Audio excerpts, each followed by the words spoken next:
Lista e partisë më të madhe të mazhorancës Partisë Demokratike ka ndryshuar pas 6 maj, që është afati i fundit i parashikuar nga kodi për regjistrimin e kandidatëve për deputet, duke u referuar listës së kandidatëve të publikuar në organin zyrtar të PD-s Rilindja Demokratike, që sipas zyrtarëve të lartë të Selis Blu është lista e saktë.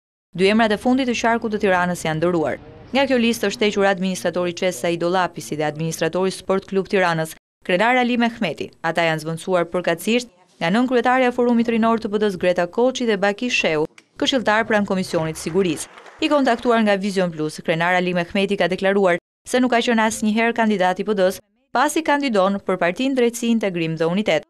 Ndërkohë që Greta Koçi për Vision Plus deklaroi fillimisht se ka plotësuar dokumentacionin e kandidimit në 7 maj, por më pas pranoi se kishte ngatruar datat duke theksuar se ka qenë kandidate që në datën 6 maj. Vetë administratori i kompanisë qes Said Dollapi ka preferuar të mos komentojë heqjen e tij nga lista. Gjithashtu komente për ndryshimet nuk kanë bërë as drejtuesit e lartë të Partisë Demokratike. Lëvizjet e emrave në listën e kandidatëve demokrat për deputet vinë në një kohë kur Komisioni Qendror i Zgjedhjeve refuzon të bëjë publik emrat e njerëzve që do të garojnë në 23 qershor, të cilët janë depozituar nga partitë mesnatën e së hënës.